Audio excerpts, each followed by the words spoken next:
আসসালামু আলাইকুম। আহ, রাতের সবাইকে শুভেচ্ছা জানাচ্ছি। মানে রাতের শেষ দিকেই বলা চলে, যেহেতু 10টা বেজে গেছে, অলরেডি 10টা 15 বাজে। তো সকলকে ফ্রেঞ্চ ফেডারেশন এসএসসি 1998 এসএসসি 2000 এর পক্ষ থেকে সকলকে শুভেচ্ছা। এবং আজকে আমি জীবন ভিত্তিক গল্পের অনুষ্ঠান আমার আমি আমি রিমন, সাথে অতিথি হিসাবে আছে আমাদের প্রিয় মুখ 98 এর রকস্টার বলা চলে একদিকে, অন্যদিকে আহ, বলতে পারি যে স্টার, 98 স্টার, ফয়সাল আহমেদ। ধন্যবাদ ফয়সাল, আমাদের অনুষ্ঠানে আমাদের সাথে সম্পৃক্ত হওয়ার জন্য বা যোগদান করার জন্য। তো ফয়সাল, এটা মূলত একটা যেহেতু আমরা সবাই বন্ধু, জীবনের কিছু গল্প, কিছু জিনিস থাকে, বিশেষ করে যারা স্টার কিংবা সবার কাছে প্রিয়, তাদের জীবন সম্পর্কে জানার একটা অভিপ্রায় সবারই থাকে। তারই জন্য মূলত আমির আয়োজন। তো আমিতে তোমাকে আবারও স্বাগতম, এবং কিছু কথা দিয়ে শুরু করতে যাচ্ছি। মানুষের জীবনে অনেক চড়াই উতরাই থাকে, ভালো থাকে, মন্দ থাকে। জীবন যেদিন থেকে আমরা আসলে ভূমিষ্ঠ হই, তারপর দিন থেকেই বেঁচে থাকার তাগিদে কিংবা জীবনকে সামনে এগিয়ে নেবার তাগিদে যুদ্ধ করে আমরা এগিয়ে যাই। সেই জীবন সংগ্রামের গল্প নিয়েই আমার। তো ফয়সাল, প্রথমেই জানতে চাই তোমার শৈশব, কৈশোর এবং বেড়ে ওঠার গল্প। তুমি তোমার পরিচয় দিয়ে আমাদেরকে একটু আমাদের বন্ধুদের সাথে শেয়ার করো। Thank you Rimon. খুব ইন্টারেস্টিং ব্যাপার এটা যে আসলে আজকে অতিথি হয়ে আসছি আর কি, বেশ কিছু প্রোগ্রাম সঞ্চালনা করি আজকে তো। হ্যাঁ, এতে আসলে একটু বেশ নার্ভাস লাগছে আর কি আসলে, হ্যাঁ মানে এটা আসলে বেশ হট সিট। এনিওয়ে, সবাইকে শুভ সন্ধ্যা। ফ্রেন্ডস ফেডারেশনের সকল বন্ধু এবং বান্ধবীদের শুভ সন্ধ্যা, এবং যারা সমন্বয়তে আছে আর কি। তো আজকে একটা মজার ব্যাপার দিয়ে শুরু করি, সেটা হচ্ছে আজকে কিন্তু ফ্রেন্ডস ফেডারেশনের অ্যাডমিন হিসাবে আমি যোগদান করলাম, তাই না রিমন? এই যে আমি তো রাইট। অলরেডি জার্সি পরে এবং গেঞ্জি পরে আমি আজকে ফ্রেন্ডস ফেডারেশনের অ্যাডমিন হিসেবে যোগদান করেছি, সুতরাং অ্যাডমিন হিসেবে তোমরা ধন্যবাদ। বন্ধু জানাও। যাই হোক, কারণ থ্যাংক ইউ, মজা ছিল। হ্যাঁ বলো। কারণ আমরা 98-এ সবাই সবার সাথে সম্পৃক্ত। সো কোনো গ্রুপ নেই, কোনো ধর্ম নেই, কোনো বন্ধ নেই, সবাই আমরা বন্ধু। এটাই হচ্ছে বড় পরিচয়। এক্স্যাক্টলি এক্স্যাক্টলি তাই। অফ এয়ারে রিমনের সাথে কথা হচ্ছিল যে আজকে রিমন যখন ইনভাইট করলো আমিও জয়েন করলাম, দেখি যে দুজনেই একই গেঞ্জি পরে আছি, তো তখনই প্ল্যান করলাম ঠিক আছে এই ঘোষণাটা আমরা দিব। যাই হোক, আহ, সবাইকে শুভ সন্ধ্যা আবারও। শৈশব কৈশোর আসলে কি, আমার তো জন্ম এবং বেড়ে ওঠা ঢাকাতেই আসলে। ঢাকাতেই আমার জন্ম, ঢাকাতেই বেড়ে ওঠা।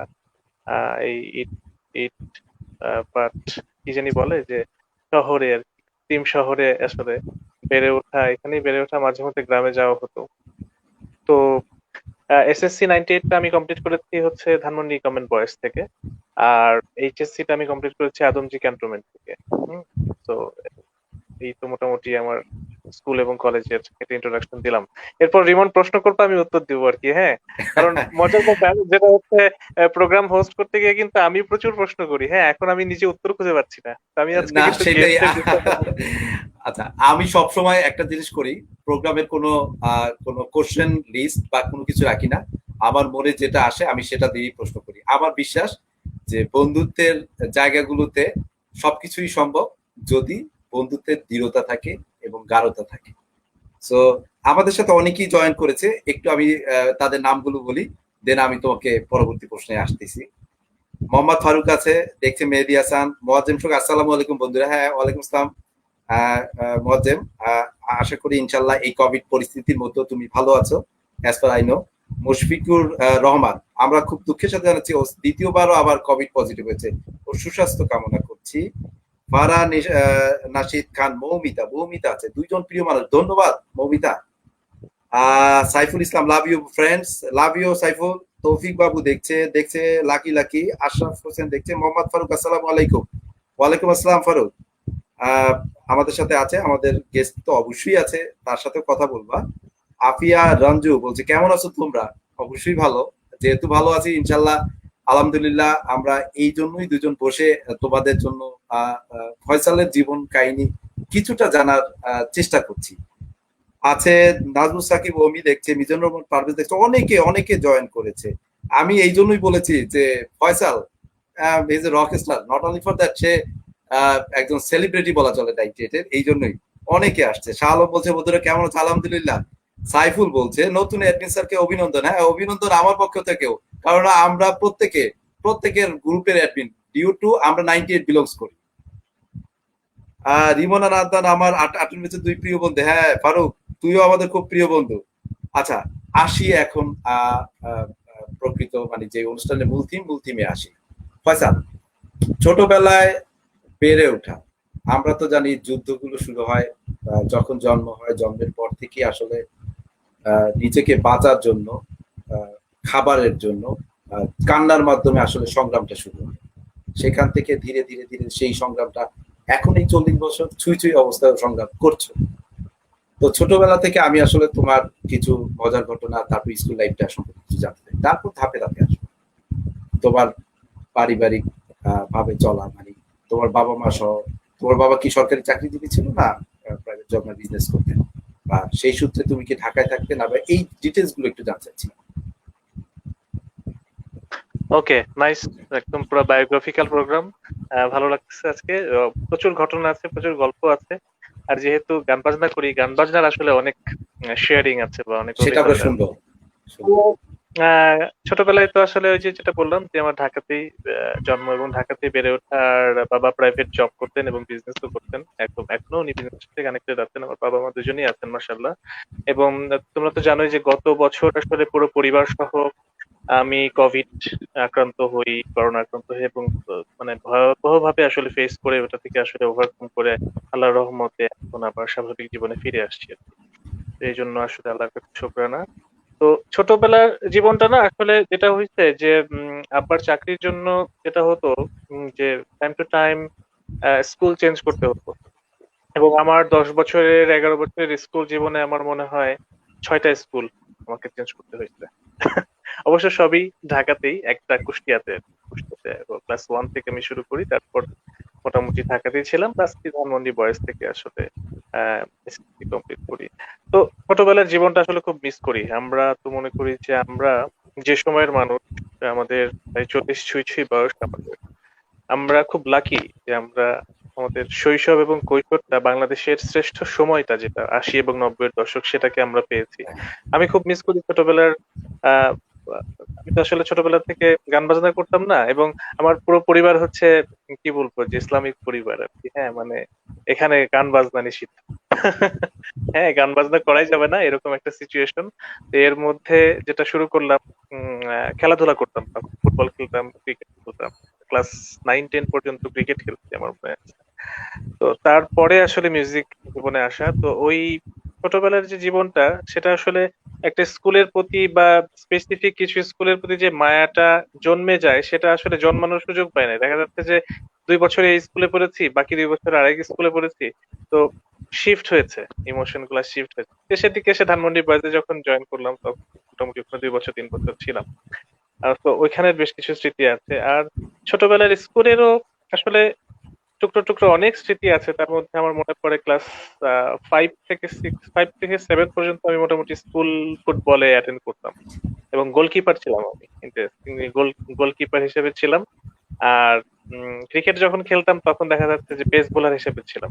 হম তো খেলাধুলার একটা লাইফ ছিল ওই সময়টা, আসলে আমি খুব মিস করি ছোটবেলার খেলাধুলাটা। এখন আর পারি না, এবং পারলেও আসলে মনে হয় করা উচিত হবে না, বয়স হয়ে কারণ এক গেছে। বেলা খেলতে গেলে পরের বেলা গিটার বাজাতে পারবো না, ব্যাপারটা এরকম আর কি, খেলাধুলা প্র্যাকটিসের ব্যাপার। তো ওই সময়টা আসলে আমি খুবই মিস করি, আমাদের সেই 80 এবং 90-এর দশক করে আমি খুবই মিস করি। ওই সময়তে আমাদের বাংলাদেশ টেলিভিশন, তারপরে মুভি অফ দ্য উইক, বেশ কিছু কার্টুন ছিল।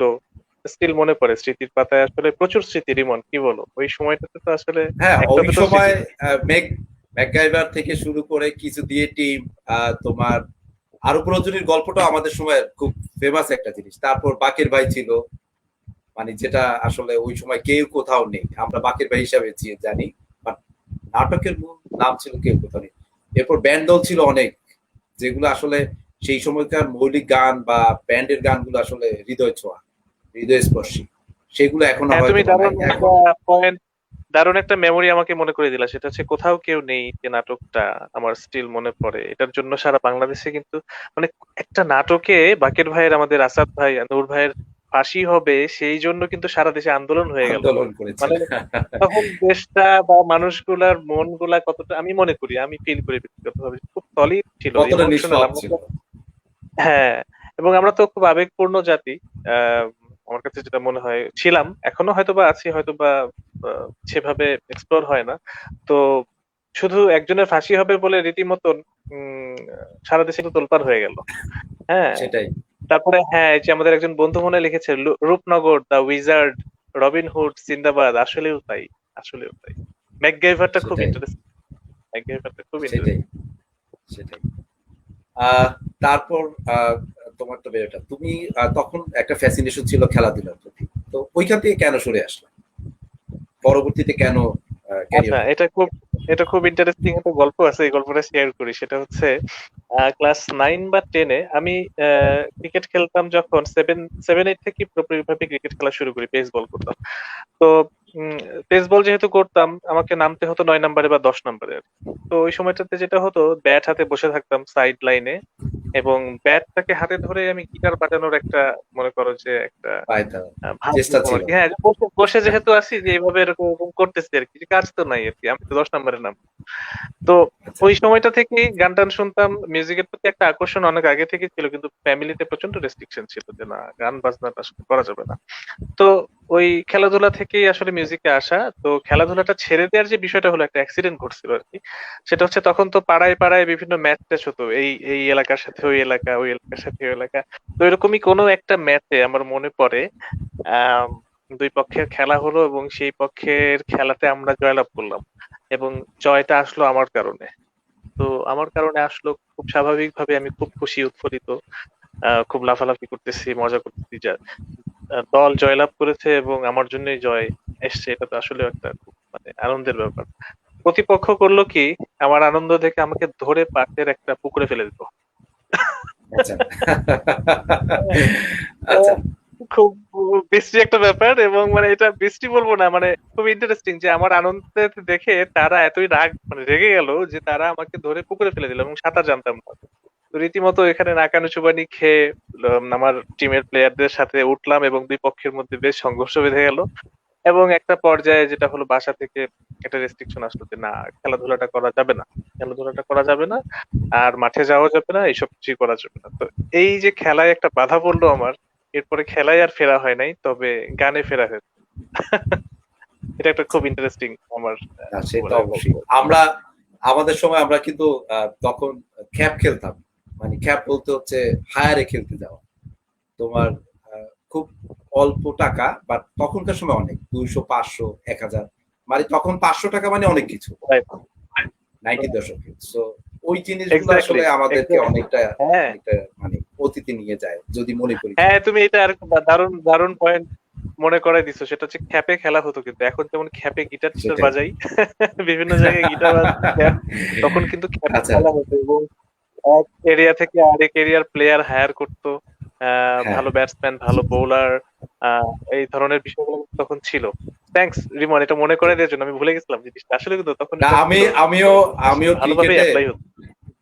আমিও ক্রিকেটে অনেক জায়গায় খেলতে গেছি, এই খ্যাপে। তো অনেক মজার অভিজ্ঞতা আছে, সেটা হয়তো বা কোনো একদিন বলবো, যেহেতু আজকে তোমারটা শুনতে বসছি, সো তোমারটাকে শুনি, কোনো একদিন আমিও বলবো। আচ্ছা, তো পরবর্তীতে তোমার স্কুল লাইফ থেকে কমপ্লিট করার পর কলেজ লাইফে তুমি যখন ইয়ে করলে, তো কলেজ কোনটা ছিল, কলেজ কোনটা ছিল, কোথায় পড়াশোনা করছিলে? কলেজ হচ্ছে আমার আদমজি ক্যান্টনমেন্ট, আদমজি আদমজি ক্যান্টনমেন্ট, গান। ঢাকা ক্যান্টনমেন্ট করে। হ্যাঁ, সো ওখান থেকে আসলে আমি ইন্টারমিডিয়েটটা কমপ্লিট করি। তিনটা কলেজে আমি অ্যালাউ হয়েছিলাম, রাইফেলস পাবলিক, বিএফ শাহীন, এবং আদমজি ক্যান্টনমেন্ট। তো আমি তখন থেকে এবার একটু স্বাধীন চেতা ছিলাম, মানে ওই যে খেলাটা আমার বন্ধ হয়ে গেল, তারপর থেকে আমার মনের মধ্যে একটা কষ্টও ছিল, এবং তখন আমি একটু সাহসী, মানে সাহসী মানে কি, একটু বিদ্রোহী হয়ে গেছিলাম, যে এরকম একটা ঘটনা ঘটতো, কিছু তো করতে হবে। তো তিনটা কলেজের মধ্যে আমার কাছে খুবই ভালো লাগলো পরিবেশটা, সেটা হচ্ছে আদমজি ক্যান্টনমেন্ট কলেজে দেবো। আমি পরে আব্বা আম্মাকে বললাম যে আমি এই কলেজটাতে পড়বো। আব্বা বললো যে ওয়াই নট বিএফ শাহীন বা রাইফেলস পাবলিক, না কেন, এটা তো বাসা থেকে কাছে। আমি বললাম যে না হ্যাঁ আব্বা, আদমজি ক্যান্টনমেন্টের এনভায়রনমেন্ট আমার কাছে খুব ভালো লাগছে, সো আমি ওখানে যাবো আর কি। সো আদমজিতে জয়েন করলাম, 2 বছর চলে গেল ইন্টারভিউ আদম থেকে। এখনকার যে হ্যান্ডসাম আত্মা কলেজ লাইফে কেমন ছিল সেটা জানতে চাচ্ছি। না, এখন আমি হ্যান্ডসাম কিনা আমি জানি না, আমি খুব সাধারণ একটা জীবনযাপন করি। ওই সময়টাতে আসলে উম অবশ্যই ঝুঁটি ছিল না। তবে ইন্টারেস্টিং একটা ব্যাপার হচ্ছে, আমি কলেজ লাইফে জুলফি রাখতাম হালকা হালকা, এই পর্যন্ত একটু একটু করে জুলফি রাখতাম।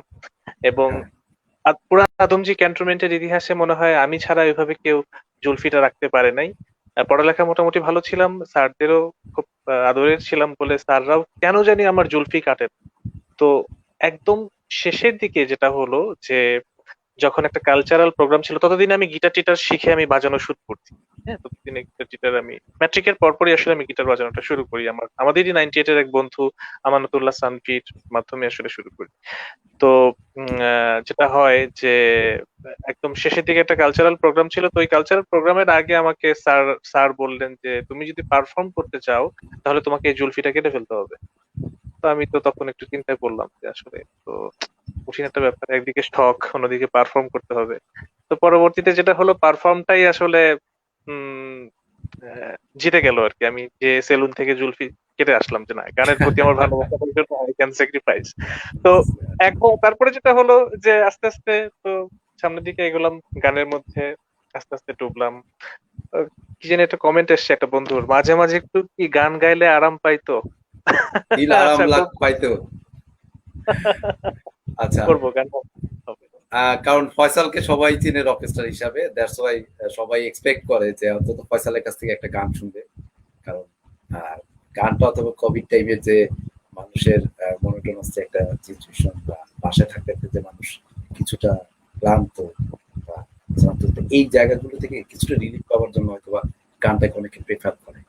তো যাই হোক, তো তারপর কলেজ লাইফের পরে ভার্সিটি লাইফ কোথায় ছিল, মানে তুমি কোন ভার্সিটি থেকে পড়াশোনা করছিলে? আচ্ছা, হ্যাঁ, কলেজ লাইফ শেষ করার পরে যেটা হলো যে, আমার বাইরে চলে যাওয়ার কথা ছিল, তো বাইরে গেলাম না। এবং পরবর্তীতে আমি আসলে গ্রাজুয়েশনে কোথাও ঢুকলাম না। আমি যেটা করলাম সেটা হচ্ছে, আইটি লাইনে আমি আসলে আমার ক্যারিয়ার স্টার্ট করা বা স্টাবলিশ করার আমি চেষ্টা করলাম।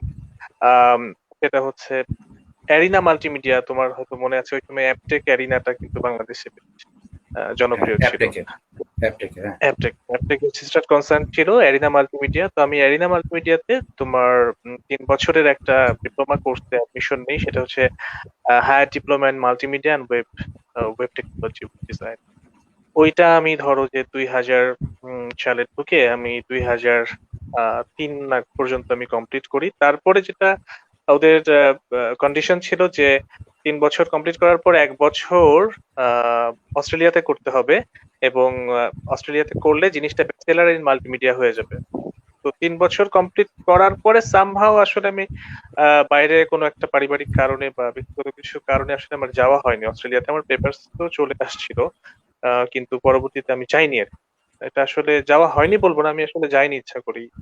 ততদিনে গান বাজনা একটু ঢুকে গেছি, দেশপ্রেম নিজের মধ্যে জেগে উঠছে, নিজস্ব বোধ নিজস্ব চেতনা জেগে উঠছে।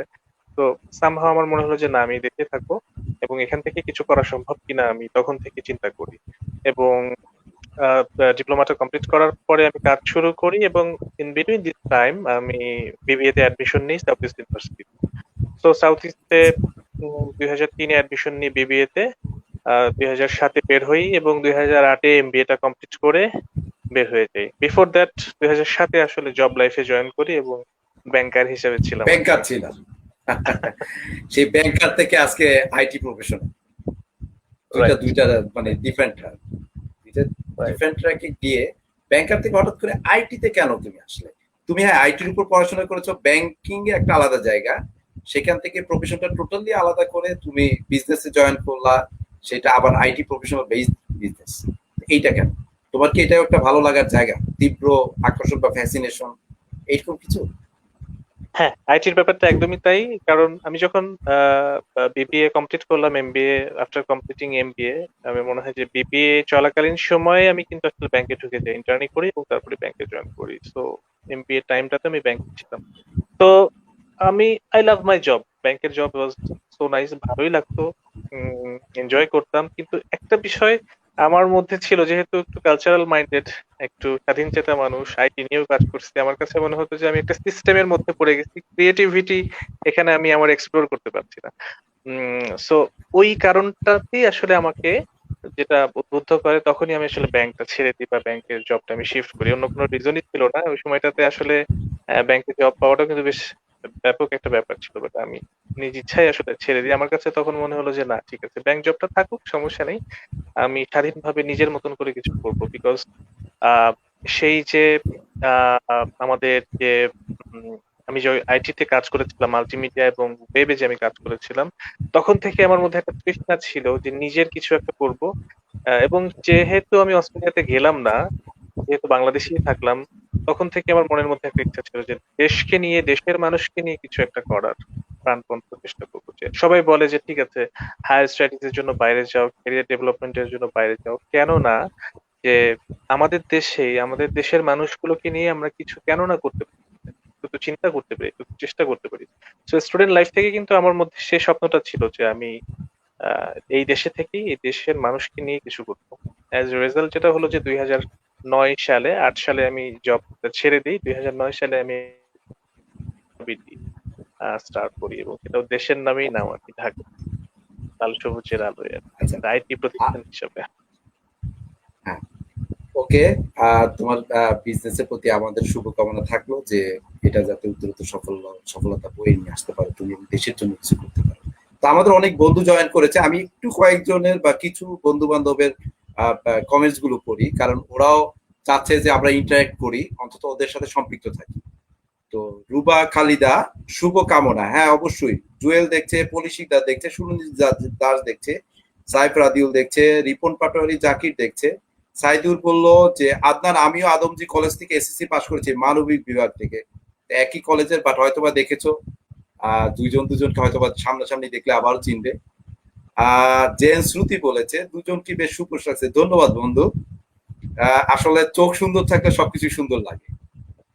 নীলু নীল দেখছে, পলি শিকদার, শহীদুল আলম দেখছে, আজাদ রহমান দেখছে, হেলাল আহমেদ দেখছে, শওকত ওসমান দেখছে, শহীদুল ইসলাম বলেছে বন্ধু দুজনকে খুব সুন্দর লাগছে, ধন্যবাদ বন্ধু। নীলু নীল বলছে প্রিয় প্রিয় দুজন ব্যক্তিত্ব, মাশাল্লাহ, ধন্যবাদ নীলু। তহিদুল ইসলাম সজীব বলছে আলহামদুলিল্লাহ ভালো লাগছে দুজনকে, ক্যারি অন, ধন্যবাদ সজীব। ফজলুল করিম বলেছে 98 কি কোনো কাপুরুষ আছে? সবাই তো সুপুরুষ, হ্যাঁ অবশ্যই, প্রত্যেকে সুপুরুষ, কারণ বন্ধুদের চোখে বন্ধুরাই সুপুরুষ থাকবে। আমরা বান্ধবী বা বাইরের কারো চোখে সুপুরুষ হতে চাই না, প্রত্যেকটা বন্ধু। আমাদের এখানে বান্ধবী বা আলাদা কোনো লোক আমরা হিসাব করি না, 98-এর প্রত্যেকটা লোকই সুপুরুষ, কারণ সে আমার বন্ধু।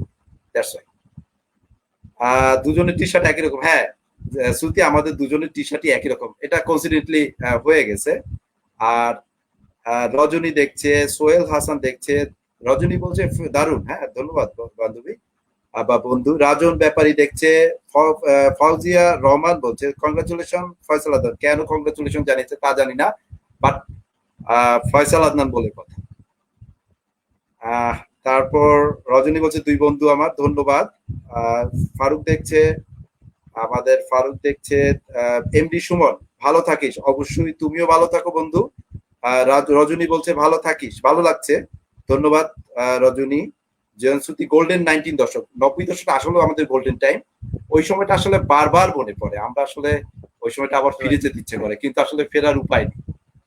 এখন ওই একটা গান আছে যে আসলে ফেরার তো কোনো উপায় নেই, আসলে উপায় নেই আমাদের, আমরা যতই চেষ্টা করি আসলে ফিরতে পারবো না, কারণ আমরা আসলে এই একটা সিচুয়েশন আবদ্ধ হয়ে গেছি জীবনের। টাইম মেশিনে অনেক এগিয়ে গেছি, টাইম মেশিনে ব্যাক সাইডে ফিরে যাওয়া আসলে সম্ভব না, তাই হয়তোবা ফেরার চেষ্টা করাটাও বৃথা। তো সামনের দিনগুলো যাতে ভালো যায় সেটাই কামনা করতে পারি। নীল নীল রূপকার, হ্যাঁ দেখছে, মোয়াজ্জেম সোহাগ দেখছে, আলিফ লাইলা, হ্যাঁ আমরা আলিফ লাইলা। আমানুল আহসান, হাই মনির ইসলাম দোস্ত, কেমন আছে? আলহামদুলিল্লাহ ভালো। আমানুল, তুমি কেমন আছো? রনি সরকার দেখছে, আরাফাত হোসেন, নাজমুস সাকিব অমিও ভোলা থেকে দেখছে, আমরা সেই যেই সোনালী দিন পার করে এসেছি তার কেউ কখনো পাবে না, সেই সময়গুলো বারবার ফিরে পেতে চাই। হ্যাঁ, ফিরে পেবার মানে পাবার প্রচন্ড ইচ্ছা থাকা সত্ত্বেও আমরা সেখানে ফেরার কোনো সুযোগ নেই। আমরা আসলে সময়ের একটা বন্ধনে আবদ্ধ হয়ে আছি, সময় সামনের দিকে এগিয়ে যাবে, আমরা বৃদ্ধ মানে বয়সের মানে একটা বয়সে এসে হাজির হয়েছি, সামনে বৃদ্ধতা বা বৃদ্ধ হব, সেই সময়টার জন্য ভাবছি যে কেমন হতে পারে। তো তারপরেও বিশ্বাস, বন্ধুত্বের জায়গাগুলো যদি এইভাবে যদি আমরা বন্ধুত্বের জায়গাগুলো তৈরি করে রাখতে পারি, সমুন্নত রাখতে পারি, তাহলে আমাদের বৃদ্ধ বয়সটা ভালো কাটবে। অবসর আমাদেরকে মানে অবসরে আমরা ভীত সন্ত্রস্ত হব না, একটা সুন্দর সামনের দিন পাবো অবশ্যই। যেহেতু যদি সেই সময় বাবা মা, হ্যাঁ আমাদের 90 দশকে আসলে অনেক বাবা মার রেস্ট্রিকশন ছিল, কারণ তখন দুনিয়া এত এত ফাস্টার ছিল না, আমাদের দুনিয়াটা অনেকটাই আসলে গতিহীন ছিল, বাট ওই সময়ের জন্য গতিপূর্ণ। বাট এখন সময়ের সাথে যদি কম্পেয়ার করি, এটা আসলে গতিহীন ছিল। তো আমাদের অহিদ মুরাদ অপুই বলেছে যে একটা গান শুনতে চেয়েছিল ফয়সালের কাছে। দিদারুল আলম দিদা, আসসালামু আলাইকুম ওয়া রাহমাতুল্লাহ, জাযাকাল্লাহ। অবশ্যই ওয়ালাইকুম আসসালাম বন্ধু। তুমি হয়তোবা ভালো আছো, ভালো থাকবে কোভিড টাইমে, এটাই আমরা আশা করি। যাই হোক, আদনান, অনেকে রিকোয়েস্ট এসেছে একটা গান শোনানোর জন্য। তা আমরা আসলে তোমার কাছ থেকে একটু গান শুনতে চাচ্ছি, একটা গান আমাদের বন্ধুদের জন্য একটু শোনাও। ওকে, গান হবে, কোনো সমস্যা নেই। আর আমরা যারা 98 ব্যাচের আছি, আমরা কেউ কোনোদিন বৃদ্ধ হব না, কারণ কেন জানি আমার মনে হয়, স্টিল আই ক্যান ফিল যে আমার মন এখনো মনে হয় যে সেই 18 ইয়ার্সই আছে। হ্যাঁ, এবং আমাদের আমাদের কিন্তু সত্যিকার অর্থে অনেকেরই কিন্তু মানে আমি বলবো যে 98 ব্যাচের মেজর পোর্শন, আমি বলবো যে দেখে কিন্তু বয়স বোঝা যায় না যে আমাদের বয়স 40-এর কাছাকাছি গেছে। সেটাই। আর আমরা আসলে এতটাই লাকি এবং এতটাই আসলে আমরা সুন্দর সময় আমরা সবাই পার করে আসছি। So that will be the oxygen for us, যে সামনের দিনগুলোতে এই যে দেখো, তুমি এবং আমি যদি গল্প করি ঘন্টার পর ঘন্টা, কিন্তু আমরা 80 এবং 90 দশক নিয়ে গল্প করতে পারবো। তো এত সূক্ষ্ম স্মৃতি আমাদের, এই সূক্ষ্ম স্মৃতিগুলোই সামনের জীবনে আমার মনে হয় যে আমাদেরকে বেঁচে থাকার অক্সিজেন দিবে।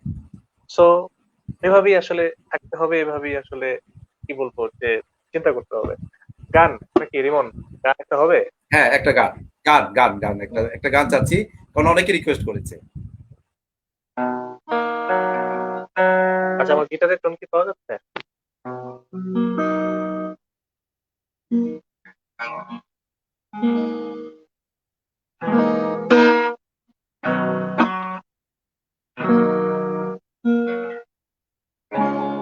কি গান করা যায়? রিমনের কোনো পছন্দের গান নাকি যে কোনো গান? যে কোনো একটা গান যেটা আমাদের আসলে বন্ধুদের পছন্দের, যেমন একটা গান ছিল, বৃষ্টি দেখে অনেক কেঁদেছি, হয়তো বা অনেকের কাছে এটা হ্যাঁ, খুব প্রিয়। আচ্ছা, ওইটা করবো। তা আজকে হঠাৎ করে একটা গান ফিল করছিলাম, সেটা হচ্ছে যেহেতু আমাদের দর্শক নিয়ে কথা ছিল, আমাদের দর্শকের একটা দারুণ গান ছিল। আমি আগের ঠিকানায় আছি, সময় করে এসো একদিন, দুজনে কিছুক্ষণ বসে পাশাপাশি না না না না।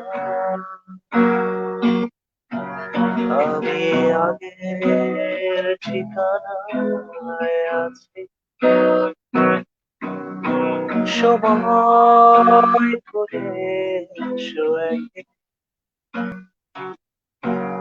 দুজনে কিছুক্ষণ বসে পাশাপাশি না না না না। যে থাকবো শুধু চোখে চোখে,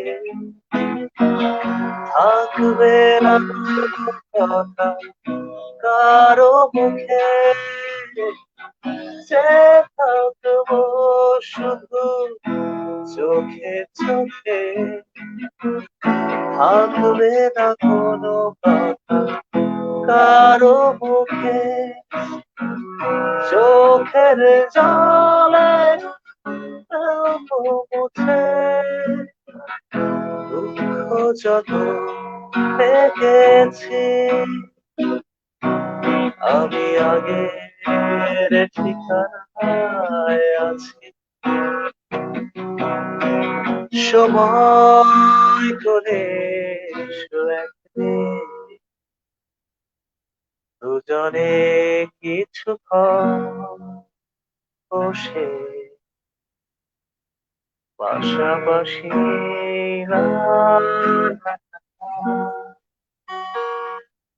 আমি আগের ঠিকানায় আমি আগের ঠিকানায় আছি। হ্যাঁ, আমরাও চাই সবসময় তুমি আগের ঠিকানায় থাকো, কারণ বন্ধু হারিয়ে গেলে তাকে খুঁজতে হয়, আমরা খুঁজতে চাই না। আমরা চোখ খোলার সাথে সাথেই দেখতে চাই আমাদের বন্ধু আগের ঠিকানায় আছে, আমাদের কাছাকাছি আছে। তো ধন্যবাদ আদনান, এত সুন্দর একটা গান আমাদেরকে উপহার দেওয়ার জন্য। তো আদনান, কলেজ লাইফে তোমার সাউথ ইস্ট থেকে বিবিএমবিএ করো, তাই তো? তো তারপর তুমি ব্যাংকে ছিলে, ব্যাংকে ছিলে কতদিন? ব্যাংকে জব করেছিলে কতদিন? আমি 2007 2008 2007 2007 2008 থেকে। হ্যাঁ তারপর হ্যাঁ থেকে বিজনেস। হ্যাঁ 2008 শেষের দিকে আমি ছেড়ে দিই bank, তারপরে আমি আমার স্বাধীন পেশায় চলে আসি 2009 থেকে ব্যাস করি ঢাকা হ্যাঁ, আচ্ছা, এই যে এই যে জীবনের চড়াই উতরাই, এমন কোনো কি ঘটনা আছে যেই ঘটনা তোমাকে এখনো মাঝে মাঝে খুব কষ্ট দেয় জীবনের চলার পথে? কারণ প্রত্যেকটা মানুষের অনেক সুন্দর মুহূর্ত থাকে, আবার তেমনি কিছু কিছু দুঃখের মুহূর্ত থাকে যেগুলো আসলে প্রচন্ড রকম কষ্ট দেয়, এখনো সেটা পীড়া দেয়। এমন কোনো ঘটনা আছে কিনা? হ্যাঁ, মানুষের জীবনে তো ডেফিনেটলি আপ এন্ড ডাউনস এর মধ্যে মানুষের লাইফ তো ক্যারিয়ারে, ব্যক্তিগত জীবনে সহ বিভিন্ন সময় আসলে ভালো এবং মন্দর মধ্যে দিয়ে আসলে জীবন কাটিয়েছি। তবে আমার জীবনে সত্যি আমি খুব লাকি, আল্লাহ জানা যে আমি আমার জীবনে ভালোর পরিমাণটাই বেশি এবং সবসময় আমি সুখে শান্তিতে আনন্দে আল্লাহর রহমতে কাটিয়েছি আর কি। তবে খুব ভয়াবহ কিছু ডিজাস্টারও আছে ক্যারিয়ারের দিক থেকে। 2012 সালের দিকে আমার যতটুকু মনে পড়ে, 2012-13, হ্যাঁ ওই সময়টাতে যখন সারা বাংলাদেশে একটা অরাজকতা চলে, ওই সময়টাতে আসলে আমি একটু ব্যবসায়িক ভাবে বেশ ক্ষতিগ্রস্ত হয়ে গেছিলাম আর কি, এবং সারা বাংলাদেশই সাফার করেছিল। তো এটাতে আমি খুব বেকায়দা ভাবে আসলে এলোমেলো অবস্থায় পড়ে গেছিলাম, সেখান থেকে অনেক স্ট্রাগল করে আবারও কাম ব্যাক করা আর কি। আর এছাড়াও তো টুকরো টুকরো অনেক ঘটনা আছে, এখন কোনটা ছেড়ে কোনটা বলি, বিভিন্ন ধরনের ঘটনা আছে, কিন্তু এটা আমার খুব বেশি মনে পড়ে বিকজ আহ খুব অল্প বয়সেই ব্যবসায়িক ভাবে যথেষ্টই মানে আমার এক্সপেকটেশন অনুযায়ী আমি সাকসেসফুল হই। মানে অনেকে মনে করে বা অনেকে বলে যে success means earning A lot of money or anything. Actually আমার কাছে সাকসেসের বিষয়টা এটা লাগে না। আমার কাছে সাকসেসের বিষয়টা কমপ্লিটলি মনে হয় যে আমি যেটা চেয়েছি আমি সেটা করতে পেরেছি কিনা। তো এখন অলমোস্ট 40-এর মতন বয়স, আমার না প্রতিটা দিনই মনে হয় যে প্রতিটা দিনই তো আমি আসলে যা চেয়েছি তাই পেয়েছি এবং তাই করতে পারি। আর জীবনে তো আসলেই বেশ কিছু লেসন তো থাকবেই, ভালোর সাথে সাথে মন্দের লেসনও থাকবে। তো এসবকে আসলে শিক্ষা হিসেবেই আমার নেয়া এবং সেভাবেই আসলে পথ চলা। প্রতিটা মুহূর্তে যখন আমার কোনো কোনো সময় জীবনে যখন ব্যাপক খারাপ সময় এসছে বা ব্যাড টাইম এসছে, সেই সময়টাতে আমি খুব স্থির হয়েছি এবং স্থির হয়ে আমি ভেবেছি যে সামনের পথটা কিভাবে এগোনো যায়, সামনের পথটা কিভাবে পলিশ করে আবার রিকভার করে সবকিছু ঠিক করা যায়। আমার কাছে মনে হয় কি, মানুষ ভালো যখন থাকে তখন আসলে জীবনকে চেনে না বা বোঝে না, যখন খারাপ থাকে ওই সময়টাই। আমার কাছে কি মনে হয় রিমন, তুমি আমার মনে হ্যাঁ, হয় অবশ্যই। একমত হবে। হ্যাঁ, অবশ্যই। আসলে ভালো টাইমটা হয় কি খুব দ্রুত চলে যায়, আর খারাপ টাইম গুলো মনে হয় কি যেতে চায় না। আর মানুষ খারাপ টাইমটা ওই সময়টা আসলে তার আশপাশে অনেক কিছু এক্সপেক্ট করে, যখন এক্সপেকটেশন অনুযায়ী কিছু না পায় তখন সেই কষ্টের জায়গাগুলো অনেক ব্যাপক হয়, এবং ওইটাই মানুষ অনেকদিন মনে রাখে। তবে আমি আমার একটা আমি আমার একটা লজিকে বর্তমান চলি, সেটা হচ্ছে কেস টু কেস। আমরা ব্যাংকিং করতে করতে লাইফটাকেও কেস টু কেস করে ফেলছি। মানে আগে দেখা যেত অনেক মাস প্রবলেম আসতো, একটার সাথে একটা গুলিয়ে ফেলতাম, এত টেন্সড ফিল করতাম যে আসলে এক কি করব অস্থির হয়ে যেতাম। এখন পরে যখন আমি কিছুদিন আগে চিন্তা করলাম এই 98-এ জয়েন করার পরে, যে আসলে প্রত্যেকটা সমস্যাকে যেটা সামনে আসবে সেটা সমাধান করবো, শুধু ওইটা নিয়ে ভাবি না কেন। কারণ যখন কেস টু কেস ভাবা শুরু করেছি তখন লাইফ সো ইজি হয়ে গেছে। আমি কোনো প্রবলেম কি প্রবলেম মনে হয়নি, কারণ যে প্রবলেমটা আসছে সেটা সামনে থেকে সমাধান করছি, বাট পরবর্তী আরেকটা আসলে আরেকটা করছি, তাতে এত বেশি মাথায় লোড হয় না, আর টেনশনটাও হয় না। সো আলহামদুলিল্লাহ আমিও হয়তো বা ভালোই আছি। তো যাই হ্যাঁ হোক, রিমন, এটা কিন্তু তুমি দারুণ বলেছো আসলে। এবং বন্ধুরা তোমরা যারা শুনছো এবং দেখছো, তোমাদেরকে বলতে চাই রিমনের যে কথাটা বলেছে না, মানে প্রতিটা মোমেন্ট কিন্তু লার্নিং। ওর এই যে কয়েকটা লাইন, এই লাইন গুলা থেকে কিন্তু আসলেও আমিও কিন্তু কিছু লেসন নিলাম, যে আসলে তো তাই, জীবনটা তো তাই, যে কেস টু কেস সামনে একটা প্রবলেম আসলো। এবং আমিও কিন্তু ব্যাংকে যখন থাকছি তখন কিন্তু আমাদেরকে এভাবেই দেখানো হয়েছে যে না, প্রবলেম আসছে সমাধান করতে হবে। সো থিঙ্ক ইজ দ্যাট একটা প্রবলেম আসছে, ওটাকে নিয়ে ফ্রাস্ট্রেটেড হয়ে পড়ে গেলে হবে না, বা একেবারে খুব টেনশনে পড়ে গেলে আসলে হবে না। ওটাকে কিভাবে কেস টু কেস সমাধান করা যায় সেটারই সলভ আসলে করা চিন্তা যাবে। করতে হবে। এক্স্যাক্টলি তাই। এতে করে আমাদের যেটা হবে যে আমাদের জীবনটা আসলে স্মুথ হবে, because we have no refill life, আমাদের কোনো রিফিল নাই।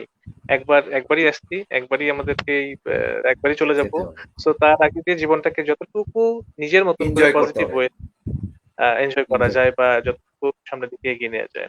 হ্যাঁ রিমন। তো আমাদের এই যে জায়গাগুলো থেকে আমরা আসলে অনেক কিছু শেখার আছে। আমি আদনানকে দেখে অনেক কিছু শিখি। শুধু আদনান না, আমি 98 আসার পর অনেক কিছু শিখেছি লাইফ সম্পর্কে, মানুষের চলার পথ সম্পর্কে। যেমন এখানে অনেক ভালো মানুষ আছে, অনেক ভালো মানুষ, মানে আমার থেকে অনেক ভালো মানুষ আমি মনে করি। তাদের কাছ থেকে আসলে আমরা তাদের কাছ পর্যন্ত পৌঁছাতে পারি না, তাদের কাছে যেতে পারি না। বা অনেক সাধারণ ছেলে আছে যারা অসাধারণ, সাধারণের ভিতর অসাধারণ। তো আসলে আমরা যদি বন্ধুত্বের জায়গাগুলো মানে মেনে যাই বা বন্ধু মনে করি, তাহলে দেখা গেছে প্রত্যেকের কাছে কম বেশি যাওয়া যায়। তো তাই একটা জিনিস হচ্ছে, হাতে হাত রাখি, এগিয়ে যাই, দেখি। 40 তো হয়েই গেছে, 60, 65, 70, তারপর তো মৃত্যু। তো আমরা আসলে জীবনকে উপভোগ করি, বাকি যেই সময়টুকু আছে পরিবারের প্রতি দায়িত্বশীল হই, এবং জীবনের বাকি পথটা আসলে বন্ধুর সাথে নিয়ে করি। বন্ধুবিহীন অচল দুনিয়া, এটা না ভাবি। বন্ধু আছে, সাহস আছে, শেয়ার করার জায়গা আছে, তো সেই জিনিসটা নিয়ে আগাই, সো ভালোই হবে। আদনান, রাইট। আমরা তোমার খারাপ সময়টা শুনলাম, আমরা একটা তোমার মজার জীবনের একটা মজার বা ভালো একটা ঘটনা শুনতে চাই, যেটা আচ্ছা। তোমাকে এখন আনন্দ দেয়, কিংবা একা একা কখনো কখনো হাসো, যে এই জিনিসটা ঘটলো, আমার প্রচন্ড হাসি আসতেছে বা আনন্দ লাগতেছে। তো এইরকম একটা ঘটনা শুনতে চাচ্ছি। ওকে। আনন্দের জীবন মানে আনন্দের ঘটনা আসলে প্রচুর, সত্যি কথা প্রচুর। বিকজ একটা লং টাইম আমি স্টিল প্রফেশনালিও মিউজিক করি, আমার ব্যবসার পাশাপাশি আমি মিউজিকও করি। তো লং টাইম প্রফেশনাল মিউজিকের সাথে আমি কানেক্টেড, এবং বাংলাদেশের অনেক সিনিয়র মানুষের সাথে আমার একসাথে বাজানো হয়েছে, মিউজিক করেছি একসাথে। তো মিউজিক্যাল মেমোরি গুলো আসলে খুব বেশি রকম আমাকে আপ্লুত করে। আমি এখনো যখন চিন্তা করি ভাবি, অনেক সুখ স্মৃতি আছে আমার। তার মধ্যে 2 দিন আমাদের পপ সম্রাট আজম খানের সাথে একসাথে আমি জ্যামিং করেছিলাম, সেটা আমার মনে পড়ে শান্তিনগরে। এটা আমার জীবনে একবার এখনো ভাবলে আমি রোমাঞ্চিত হয়ে যাই। তারপরে আমাদের রক সম্রাট আইয়ুব বাচ্চু ভাই, তার সাথে একই স্টেজে বাজানোর যে সৌভাগ্য, এটা আসলে, এটা আমি বলবো যে বিশাল সৌভাগ্য। স্টিল আই ক্যান ফিল যে বাচ্চু ভাই, আমি সাউন্ড টেস্টের সময় যখন এসে কাঁধে হাত রাখলেন, বললেন যে তুই তো ভালোই বাজাচ্ছিস পিসটা। এবং তার সাথে যখন বাজাতে যাই, তখন রীতিমতন কাঁপতেছিলাম। হ্যাঁ, যে মানে মানে like a dream came true, যে বাচ্চু ভাইয়ের সাথে এক স্টেজে পারফর্ম করা, এক স্টেজে স্টেজ শেয়ার করা। এবং হি ওয়াজ সো কুল, মানে খুব দুর্দান্ত একটা মানুষ ছিলেন। তো এরকম হ্যাঁ, সিনিয়র মিউজিশিয়ান, সিনিয়র আর্টিস্ট অনেকের সাথেই, অনেকেরই সান্নিধ্যে যাওয়া, বা অনেকের সাথে একসাথে কাজ করা, বা অনেকের কাছে থেকে অনেক পরামর্শ পাওয়ার মতন আসলে আমার ঘটনা আছে জীবনে। এইগুলো আমার জীবনে আমি মনে করি খুব, মানে এটা আমি সুখস্মৃতি বলতে আমার বিশাল মিউজিক ক্যারিয়ারটাকে আমি সবসময় মনে করি। কারণ প্রতিটা মোমেন্ট, অনেকগুলো ট্যুর আমি দিয়েছি। আমার মনে পড়ে যে বছরে মনে হয় প্রায় 30 থেকে 35টা ট্যুর দিতাম, ঢাকার বাইরে সহ, কলকাতায় সহ বিভিন্ন জায়গায়। তো টুকরো টুকরো প্রচুর ঘটনা আছে। তো এই ঘটনাগুলা যখন আমি ভাবি, দেখা যাচ্ছে কোন একটা সময় মন খারাপ, হঠাৎ করে আমি চিন্তা করলাম ঠিক আছে, আমি যে কলকাতায় ওরিয়েন্ট স্ট্রিটে তো আমি পারফর্ম করছিলাম, ওই একটু চিন্তা করি। ওইটা করলেই দেখা যাচ্ছে যে 5 মিনিটের মধ্যে ম্যাজিক্যালি মনটা ভালো হয়ে যায়। হ্যাঁ, তো প্রচুর আনন্দের ঘটনা আসলে রিমন। আর আহ, আহ, বন্ধুদের উদ্দেশ্যে আরো একটা বিষয় বলতে চাই, যে রিমনের সাথে যখন আমি কনভারসেশনে বসি তখনও কেন জানি আমার ভালো লাগে, বিকজ একটা মজার গল্প আছে। সেটা হচ্ছে ব্যাচ ভিত্তিক এই গ্রুপটা যখন হয়, গ্রুপগুলো যখন হয়, প্রথম যে একটা গ্রুপ আমাদের রাইট। হয়, এবং তারপরে ওই গ্রুপটার মাধ্যমে রিমনের সাথে আমার যখন পরিচয় হয়, Rimon is the first person যে আমার অফিসে চলে আসে, এবং আমরা মনে আছে রাত সাড়ে সেটা আমার এগারোটা আমি পর্যন্ত আমরা, হ্যাঁ, 11:30 পর্যন্ত আমরা একসাথে গল্প আড্ডা করছিলাম। এবং আমার দিয়েছিলাম। আড্ডা ভালো দিছি। লাগছিল, মানে ব্যাপারটা ঠিক ওইরকম ছিল যে আরে ছেলেটা তো দারুণ, মানে আমরা একে অন্যকে দেখি নাই, একে অন্যকে চিনি না, কিন্তু খুব দুর্দান্ত ভাবে এবং ইন্টারেস্টিং ব্যাপার, রিমনের সাথে সম্পর্কটা ঠিক সেই প্রথম দিনের মতন আছে। এটা আল্লাহর কাছে শুকরানা যে আসলে একেবারে আসলে সেই প্রথম দিনের মতন আস- ফিল করি। আসলে আমি যেভাবে ফয়সালকে দেখেছি প্রথম দিন, ফয়সালের কাছ থেকে যেভাবে এক্সপেকটেশন ছিল, আলহামদুলিল্লাহ সে এখনো সেই একই রকম বিহেভিয়ার বলি, চাল চলন বলি, কথাবার্তা বলি। সো আসলে স্বার্থের জায়গার ঊর্ধ্বে যদি উঠে কারোর সাথে রিলেশনটা কন্টিনিউ করা যায়, সেক্ষেত্রে রিলেশন বলো বা বাস্তবতা বলো, সব জায়গা থেকেই দেখা গেছে যে একটা সুন্দর সম্পর্ক বজায় রাখা যায়। এটা আমি বিশ্বাস করি। এবং আরেকটা জিনিস বিশ্বাস করি, পৃথিবীতে অসাধ্য বলতে কোনো শব্দ নেই। নিজের অ্যাবিলিটির মধ্যে অসাধ্য বলতে কোনো শব্দ নেই। আমরা যদি প্রত্যেকে, আমি আবারও বলি, আমরা যদি প্রত্যেকের জায়গা থেকে চিন্তা করি, আমি যেই অবস্থায় আছি সেই অবস্থা থেকে আমার একটা অবস্থায় যাব, আমার মনে হয় না কেউ ব্যর্থ হবে যদি সে প্রপারলি চেষ্টা করে। হয়তোবা সে আকাশ চাইলে আকাশের কাছাকাছি পর্যন্ত পৌঁছাতে পারে। সো এই জন্য এই জিনিসগুলো থেকে আমি বলি যে মানুষের পজিটিভ চিন্তা চেতনা যাদের মধ্যে আছে, তাদের সাথে তারা অনেক দূরে এগিয়ে যেতে পারবে। এবং আমি একটা জিনিস বিশ্বাস করি যে ফয়সালের ভিতরে যে পজিটিভিটি দেখেছি, যে এই ভালো জিনিসটা দেখেছি, আমি সেটা খুঁজেছি এবং সেটাকে ধারণ করার চেষ্টা করেছি। দ্যাটস ওয়াই আমার সাথে ফয়সালের আজকে পর্যন্ত সম্পর্কটা আছে। তেমনি আমরাও বিশ্বাস করি আমাদের মধ্যে কোনো কারোর সাথে কোনো দ্বন্দ্ব থাকবে না, আমরা আমৃত্যু বন্ধুত্ব থাকবে। এবং এইটাই আমার আল্লাহর কাছে প্রার্থনা, যেন আমৃত্যু ওর সাথে এই ভালো সম্পর্কটা কন্টিনিউ করে যেতে পারে। তো ফয়সাল, ইনশাআল্লাহ, আহ ইনশাআল্লাহ। ইনশাল্লাহ। আচ্ছা ফয়সাল, একটা জিনিস বলি। আহ, মনে করো তুমি তোমার হাসি সম্পর্কে অনেকে অনেকভাবে এই হাসিটাকে ভীষণে বিশ্বায়িত করেছে।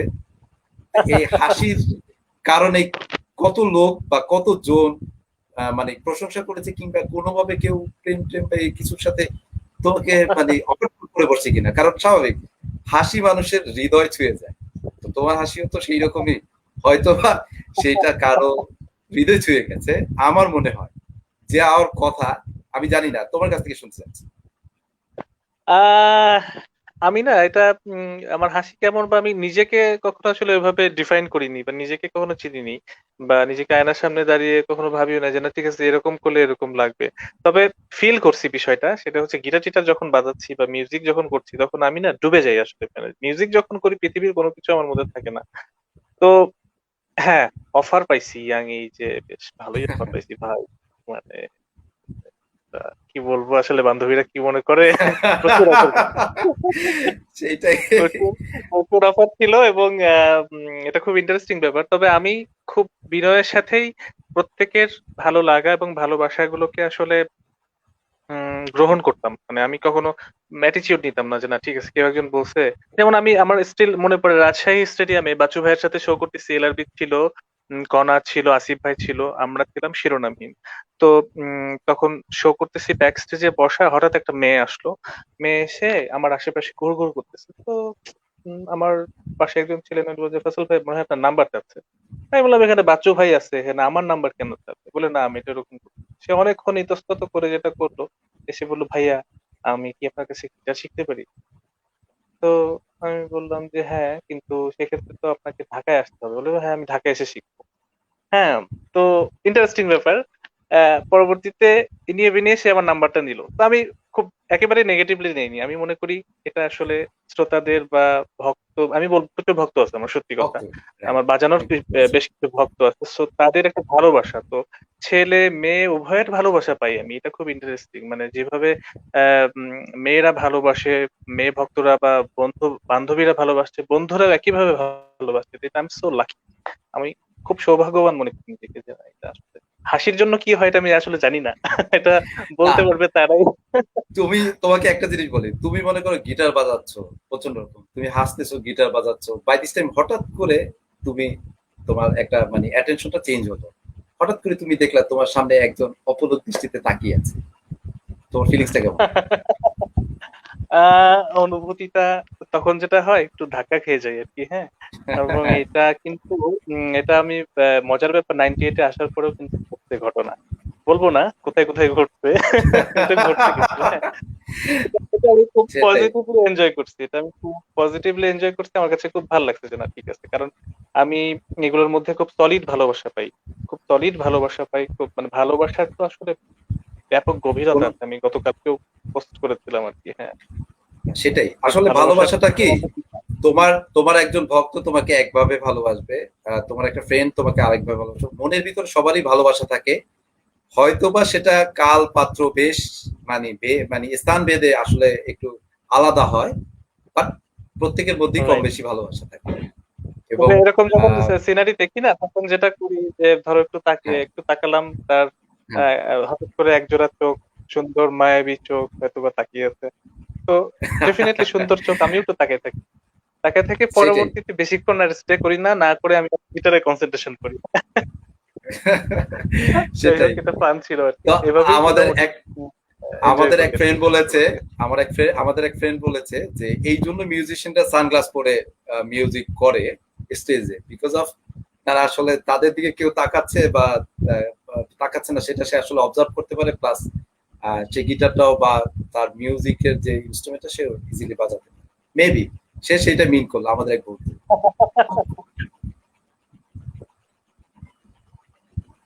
আচ্ছা, এখন একটা জিনিস আমরা একটু জানতে চাচ্ছি, আমরা প্রোগ্রামেরও শেষের দিকে চলে এসেছি।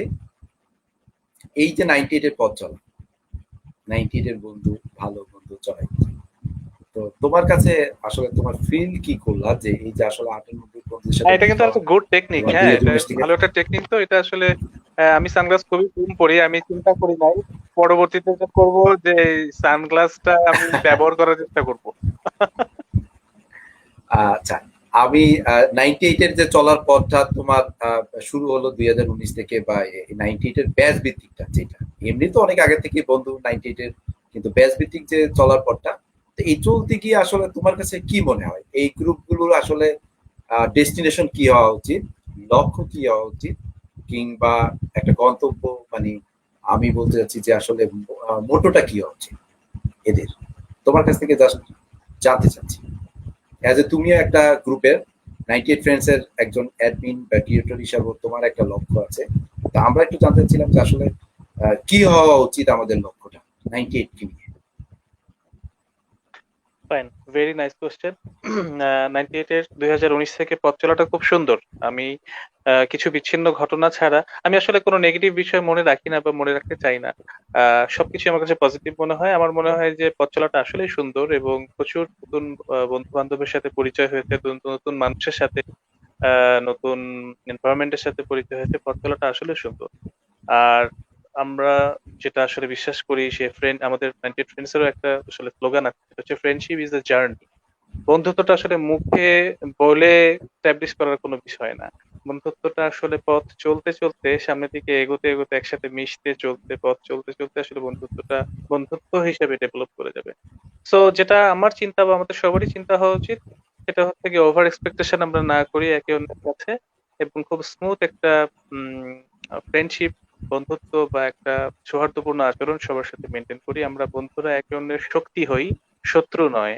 কারণ এই বয়সে এসে আমাদের শত্রু হওয়ার কোনো প্রয়োজন নাই, একেবারেই কোনো প্রয়োজন নাই। এই বয়সে প্রত্যেকেই প্রত্যেকের জায়গায় এস্টাবলিশ, যে যার মতন করে এস্টাবলিশ। তো এই জায়গাটা থেকে আমরা যদি আহ পজিটিভ ভাবে সবাই সবার সাথে কাঁধে কাঁধ মিলিয়ে একসাথে এগোই এবং দেশের জন্য কিছু করতে পারি, আগামী প্রজন্মের জন্য, আমাদের সন্তানদের জন্য, আগামী প্রজন্মের জন্য, যদি আমরা এই ব্যাচ ভিত্তিক গ্রুপগুলো থেকে ছোট ছোট করেও হলে কিছু করতে পারি নিদর্শন, তাহলে আমাদের সন্তানরাই একসময় বলবে যে আমাদের বাবা মারা এরকম একটা ফেসবুক গ্রুপের মাধ্যমে হলেও আমাদের জন্য এত কিছু করে গেছে, বা সামনের বাংলাদেশে ভালো কিছু আমাদের জন্য করে গেছে। এটা আমার মনে হয় যে আমাদের দায়িত্বের মধ্যে পড়ে, যেহেতু আমরা মিড এজে আছি। এমন কি মনে করো?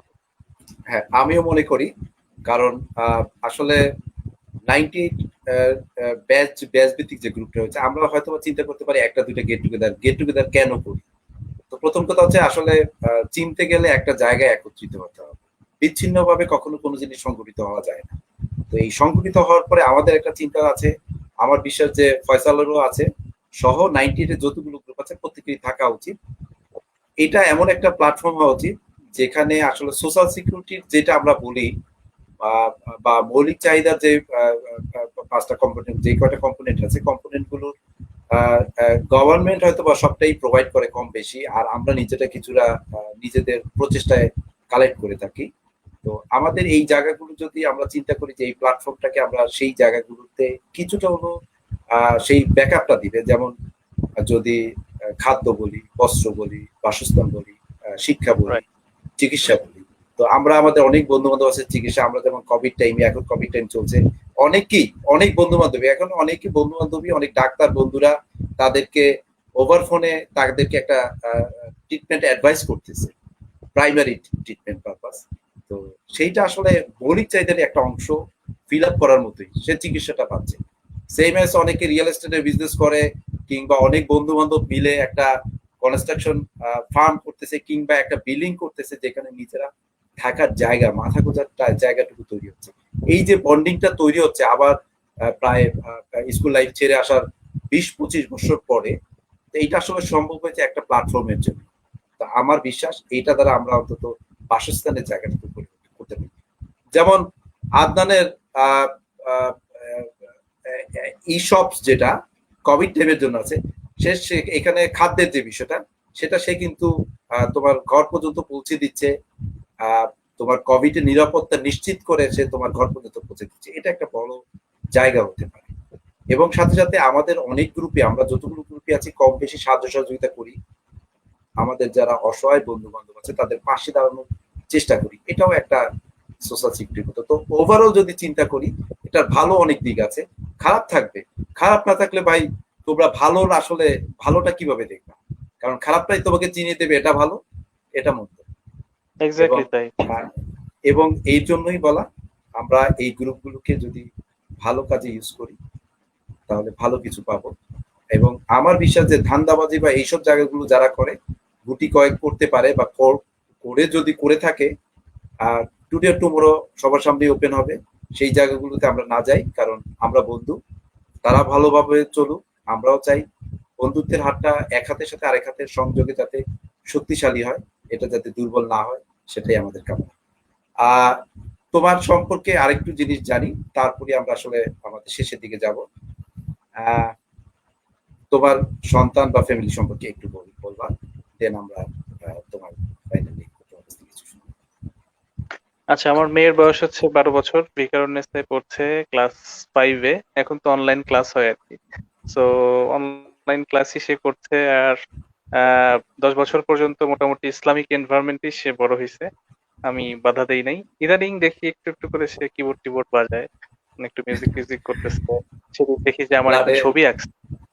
হ্যাঁ, হ্যাঁ আমরা একটা দেখেছি, ছবি আমরা আঁকছে দেখেছি। এবং আমি বাসায় ঢুকেই আমি খুব সারপ্রাইজ হয়ে গেলাম। আমি বললাম যে, মামুনি তুমি কি এটা কোথাও দেখে করছো? বলে, না আমি তোমাকে কল্পনা করছি, কল্পনা করে এরকম করে একটা ছবি এঁকে ফেলছি। তো আমি আসলে আসলে ওকে ওর মতন করেই গাইড করছি। ওর যেটা ভাল লাগে আমি কোনো কিছুতে ফোর্স করি না। ভালো এবং মন্দের বিষয়টা ওকে বোঝাই এবং ওর মতন করে ওকে সামনের দিকে এগোনোর চেষ্টা করে যাচ্ছি। বাকি সব আল্লাহর ভরসায় আরকি। আর একটু সেটাই। আগে তুমি যে বিষয়ে প্রসঙ্গটা বলছিলে সেটার সূত্র ধরে আমিও একটু বিষয় বলতে চাই যে 98 এর এই প্ল্যাটফর্মে আমি বিলিভ করি পজিটিভ শক্তিটাই বেশি এবং পজিটিভ মানুষই প্রচুর। কারণ এই প্ল্যাটফর্ম গুলোতে সবাই আমরা যারা আসছি একটু অক্সিজেন নেয়ার জন্যই আসছি। সো এই অক্সিজেনটাকেই আমাদের ধরে রাখতে হবে, এটা যেন আমাদের একটা অক্সিজেন হয়। আমরা যখন এতদিন পরে বিভিন্ন ব্যাচ ভিত্তিক গ্রুপ পেলাম তখন সত্যি কিন্তু খুব ভালো লেগেছিল। হয়তোবা চলার পথে অনেকের সাথেই অনেকের বদানুবাদ হতে পারে, সমন্বয়হীনতা হতে পারে, ইগো প্রবলেম হতে পারে। যত দ্রুত সম্ভব এই বয়সে আমরা সেই বিষয়গুলোকে মিনিমাইজ করে আমার মনে হয় পজিটিভ ফোর্স নিয়ে আমাদের সামনে এগোনো উচিত। এবং এর সাথে সাথে যেটা উচিত যে বা প্রত্যেকটা গ্রুপ কিছু শুভ উদ্যোগ নিক, কিছু ভালো উদ্যোগ নিক, যাতে করে আমরা পরবর্তী জেনারেশনের কাছে একটা রিমার্কেবল পার্সোনালিটি হিসেবে নিজেদেরকে প্রেজেন্ট করতে পারি। তোমার সাথে আসলে অ্যাড করতে। আসলে নিজেদের, আমরা নিজেরাই নিজেদেরকে পরিচয় করিয়ে দিব। এবং আমি বিশ্বাস করি, আমি এখন সব জায়গায় বলি, যখনই আসি তখনই বলি, আহ যে 98 শুধু দুটো সংখ্যা না, এটাকে ব্যাচ ভিত্তিক গ্রুপগুলোর মধ্যে একটা ব্র্যান্ড গ্রুপ হিসাবে আমরা তৈরি করতে পারি যদি আমরা চাই। কারণ আমাদের এই 98-এ সেই অ্যাবিলিটি আছে। তো রাইট। আদান, তোমার ব্যবসা বা এই টোটাল, মানে এখন 40-তে আছো, তোমার ইচ্ছা কি এই ব্যবসা বাণিজ্য কিভাবে সম্প্রসারণ করবা, বা দেশের জন্য প্লাস নিজের জন্য কি করার ইচ্ছা আছে, মানে ভবিষ্যৎ পরিকল্পনা? তো আমি কাজের মধ্যেই আছি, কাজ নিয়ে আছি। আমার বেশ কয়েকটা কনসার্ন আছে, তার মধ্যে আইটি আইটি নিয়ে আমি কাজ করি এবং স্কিল ডেভেলপমেন্টের কাজও আমি করে থাকি। আমার মনে হয় যে বাংলাদেশে আসলে প্রচুর পরিমাণে ফ্রিল্যান্সার প্রয়োজন এবং আউটসোর্সিং এর কাজ করতে পারে এই ধরনের প্রফেশনাল প্রয়োজন, সেটা তৈরি করার একটা প্রচেষ্টা আমি বিগত 1 যুগ ধরেই করছি। 2009 থেকে এখন চলে 2021। আমার প্রতিষ্ঠান, যেটা মাদার প্রতিষ্ঠান, সেটার নাম ঢাকা বিডি। আর এটার বেশ কিছু সিস্টার কনসার্ন আছে, তার মধ্যে ই কমার্স কনসার্ন আছে একটা, ঢাকা বিডি শপ। তো সবকিছু আসলে একটু দেশকে কেন্দ্র করে এবং দেশীয় আমেজের মধ্যে দিয়ে আসলে সামনের দিকে আমি এগোতে চাই। আহ, সামনের সম্প্রসারণ তো আসলে ব্যবসা অনেকখানি হয়েছে, আরো হবে, হয়তো হবে। এই মুহূর্তে কোভিড সিচুয়েশনে ওই যে তুমি একটু আগে একটা কথা বললা না, যে যখন যে সিচুয়েশন, সেই সিচুয়েশন অনুযায়ী আসলে চিন্তা করতে হবে এবং সামনে এগোতে হবে। এখন এইভাবেই চিন্তা করছি, এখন সবাই মোটামুটি অনলাইন বেসড হয়ে গেছে। অফলাইনের পাশাপাশি অনলাইন থেকে পণ্যের পাশাপাশি এখন সেবাটাও কিন্তু গ্রহণ করছে। তো আমার প্রতিষ্ঠানের পক্ষ থেকে যেটা উদ্যোগ গত বছরও নেওয়া হয়েছিল, এবছরও আমরা প্রতিষ্ঠানের পক্ষ থেকে অনলাইনেই বেশ কিছু স্কিল ডেভেলপমেন্টের কাজ করছি সারা বাংলাদেশে। এবং 98 ফ্রেন্ডস থেকেও, আমাদের যে 98 ফ্রেন্ডস গ্রুপ, সেটা থেকেও কিন্তু আসলে আমরা এই ধরনের বিষয় অলরেডি কিছুদিন আগে থেকে আমরা শুরু করেছি। যে তুমি একটু আগে বললে না যে 98টা আসলে একটা ব্র্যান্ড হওয়া উচিত, আসলে তো 98 একটা ব্র্যান্ড হওয়া উচিত। আমরা প্রথমে যেটা করলাম সেটা হচ্ছে 98 ফ্রেন্ডস এরই একটা নিজস্ব ওয়েবসাইট করে নিজেদের মধ্যে আসলে একটা ইন্টারনাল নেটওয়ার্ক ডেভেলপমেন্টের আমরা চেষ্টা করছি। এর পরবর্তীতে 98 এর বন্ধু বান্ধবদের যাদের ব্যবসা আছে, তাদের প্রোডাক্ট এবং সার্ভিস গুলো আস্তে আস্তে সারা বাংলাদেশেও এক্সপ্লোর হবে। এভাবেই আসলে আমি চিন্তা করি, হয়তো 2 বছর পর দেখা যাবে যে ফ্রেন্ডস ফেডারেশনের একটা ওয়েবসাইট, তারা হয়তো একটা কনসার্ন নিয়ে কাজ করছে। 98 ফ্রেন্ডস এর একটা ওয়েবসাইট, তারা হয়তো ই কমার্সের বেশ কিছু প্রোডাক্ট এন্ড সার্ভিস নিয়ে লোকাল মার্কেটে এবং ইন্টারন্যাশনাল মার্কেটেও কাজ করছে। আমি সেই স্বপ্নটা দেখি। আসলে আমার মনে হয় যে আমাদের সবারই এভাবে চিন্তা করা উচিত। আচ্ছা, আর আমাদের বন্ধু রাজীব বলছে শেষ করার আগে একটা ভালো গান শোনাও। ফয়সাল, রিপন ও ফয়সাল দুজনকে ভালো লাগছে একই টি শার্টে। ধন্যবাদ রাজীব। হ্যাঁ, ফয়সালের গান শুনতে শুনতে আমরা বিদায় নেব। তো যাবার আগে আমি আমাদের বন্ধুদের উদ্দেশ্যে কিছু বলতে চাচ্ছি। আসলে প্রত্যেকটা মানুষের জীবনে চড়াই উতরাই বন্ধুর পথ থাকবে, আবার অনেক মিশ্রণ পথ থাকে বা মসৃণ পথ থাকে, এবং সেখান থেকে সেই মসৃণতা বা সেই আহ, বন্ধুর পথ অতিক্রম করেই মানুষ আসলে মানুষের গন্তব্যে পৌঁছায়। তো আসলে জীবনের শুরু থেকে শেষ পর্যন্ত আসলে সংগ্রাম করতে হয়, সেটা জীবন জীবিকার জন্য হোক, সুন্দরভাবে বাঁচার জন্য হোক, কিংবা ভবিষ্যৎ প্রজন্মের জন্য হোক, কিংবা পরিবারের জন্য আমরা সংগ্রাম করি, করছি এবং করব। এবং দিন শেষে আমার আমিতে পরিণত হবে। সেই আমার আমির গল্প নিয়ে আমরা আগামী পর্বে কোনো এক নতুন অতিথিকে নিয়ে হাজির হব, এবং আগামীকাল আহ, স্বাধীনতার সুবর্ণ রজত জয়ন্তী উপলক্ষে ৭১-এর দিনলিপি, যেটা অতিথি হিসাবে থাকবেন বাংলাদেশেরই একজন সূর্য সন্তান মহিউদ্দিন মানিক, বীর প্রতীক এবং তার ছেলে। আমরা আগামীকাল রাত 10টায় শুনবো তাদের মানে যুদ্ধের ঘটনা, তার জীবনের ঘটনা, সাথে ছেলে হিসাবে তার আসলে কতটুকু প্রাউড ফিল করে সেটা জানার চেষ্টা করবো। তো দেখার আমন্ত্রণ হলো। যাবার আগে ফয়সাল গাইবে, আমরা শুনবো, এবং গান শুনতে শুনতে সেটা হৃদয়ে ধারণ করে আমরা বিদায় নেব। ততক্ষণ পর্যন্ত তোমরা ভালো থাকো, সুস্থ থাকো। ফয়সাল। Thank you Rimon. তোমার এই আয়োজনটা দারুণ ছিল। কিভাবে 1 ঘন্টা কেটে গেল জানি না, আসলে তোমার সাথে গল্প করতে করতে এভাবে ঘন্টার পর ঘন্টা কেটে যায়। আর ফ্রেন্ডস ফেডারেশন গ্রুপটা আমার পছন্দের একটা গ্রুপ। আহ সবাই কানেক্টেড থেকো, সুন্দর সুন্দর কাজ করে, শুভ উদ্যোগ নেয়। আমরা সবাই 98, হয়তো এক একজনের এক এক গ্রুপ আছে, আমরা এক এক ইন্টারেস্ট নিয়ে কাজ করি, কিন্তু তারপরেও সকল শুভ উদ্যোগের সাথে আমি এবং আমরা সবাই আছি। থ্যাংক ইউ এতক্ষণ যারা দেখলে এবং কমেন্ট করলে। আমি কমেন্ট গুলো দেখবো পরবর্তীতে এবং সবাইকে রিপ্লাই দেওয়ার চেষ্টা করবো। গান দিয়ে শেষ করি। উম,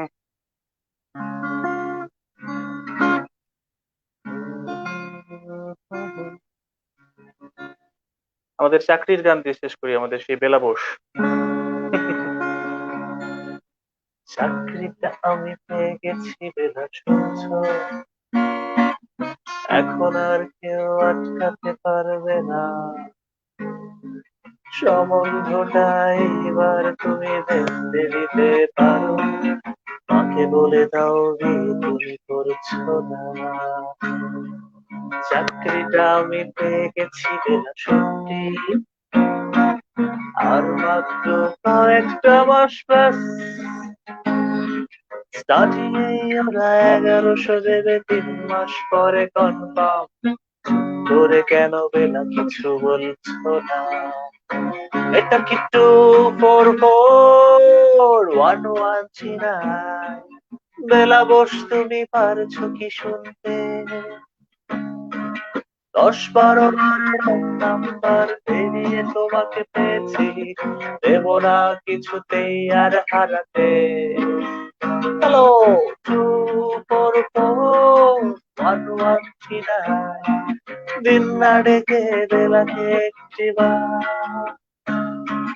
মিটারে যাচ্ছে বেড়ে, পাবলিক টেলিফোনে জরুরি, খুব জরুরি দরকার। চুপ করে কেন একই বেলা তুমি পাচ্ছ? চাকরিটা আমি পেয়ে গেছি সত্যি, কান্নাকাটি হাল্লাহাটির সময় গেছে পেরিয়ে। হ্যালো, তুমি শুনতে পাচ্ছ কি?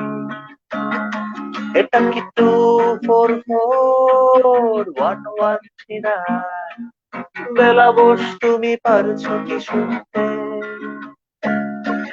10-12 বার রং নাম্বার পেরিয়ে তোমাকে পেয়েছি, দেব না কিছুতেই আর হারাতে।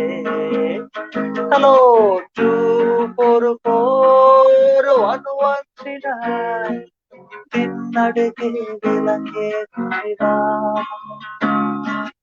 মিটারে যাচ্ছে বেড়ে, এই পাবলিক টেলিফোনে জরুরি আর নেই তাকে দরকার। লা লা লা। থ্যাংক ইউ সবাইকে। ধন্যবাদ, ধন্যবাদ ফয়সাল। এত দীর্ঘ সময় তুমি তোমার মূল্যবান সময় থেকে এত দীর্ঘ সময় আমাদেরকে দেওয়ার জন্য, এবং আশা করি আমাদের বন্ধুত্ব আজীবন থাকবে, এবং প্রত্যেকটা ভালো বা শুভ কাজের সাথে আমিও তোমার সাথে সম্পৃক্ত থাকবো। আশা রাখি আমাদের সাথে তুমিও থাকবে, এবং আগামী প্রোগ্রাম দেখার জন্য যে দূর দূরান্ত থেকে, ঢাকা কিংবা ঢাকার বাইরে বা দেশের বাইরে থেকে যারা এই প্রোগ্রামটি দেখেছো, প্রত্যেককে শুভেচ্ছা এবং ভালোবাসা রইল, এবং শুভরাত্রি। এবং ফয়সাল দীর্ঘ সময় আমাদের সাথে থাকার জন্য ধন্যবাদ। দেখা হবে আগামীকাল রাত 10টায়। ভালো থেকো সবাই। আল্লাহ হাফেজ।